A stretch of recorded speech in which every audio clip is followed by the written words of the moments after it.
All right, so now we're going to look at the exponential equation property. And what this states is if a to the u power equals a to the v power, then u equals v. So for this to work,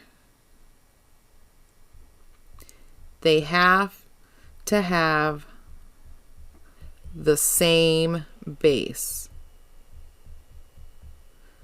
on the exponent. Okay, they have to have the same base on the exponent. So if we look at 9 to the 2x minus 5 power and 27 to the x power, they don't have the same base here. So we need to figure out a way to make them have the same base. Well, I know 9 is a perfect square, so I could use 3 squared. So if I used a base of 3, can I take it to a power to get 27? Well, 3 times 3 is 9, times 3 is 27. So I can, because if I multiply 3 times itself 3 times, that gives me 27. And 3 times itself twice gives me 9. So what I would do is take 3 to the second power to the 2x minus 5 power and 3 to the third power to the x power. So I am simply taking the number and replacing it with 3 to whatever power it is so that I end up with the same base. So now I want to combine these two. Now remember, if we have a power taken to another power, that means we multiply it. So this 2 would be multiplied times everything in that power outside of it. So that would be 2 times 2x minus 5. And 3 would be multiplied times x. So we would simply simplify it, and we end up with 2 times 2x minus 5 equals 3x. Now, why did I remove the base of 3? Well, I did that because the power property, the exponential power property, tells us that if the bases are the same, then the exponents are equal to each other. So I could get rid of these 3's and just bring the exponents down.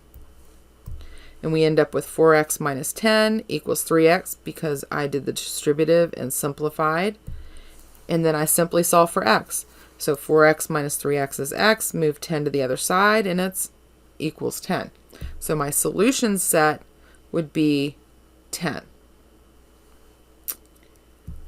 On the last example of solving an exponential equation, we're going to do e to the negative x squared equals e to the x to the 5th power times 1 over e to the 6th power.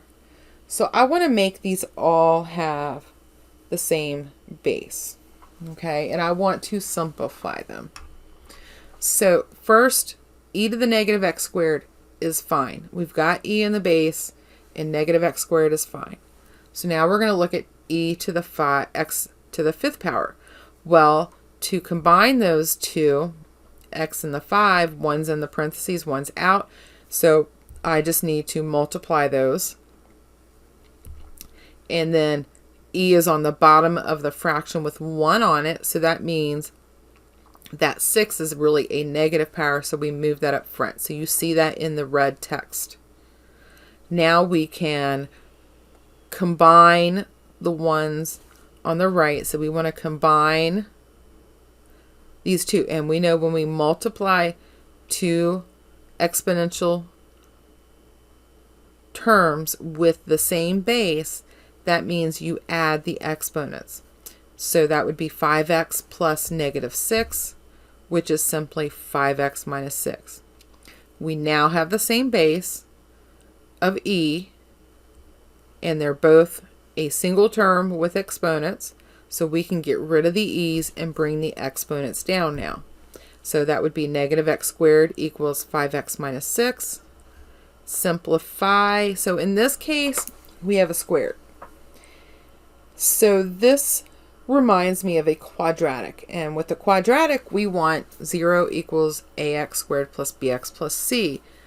So with the x squared being negative, I find it easier to work with it being positive.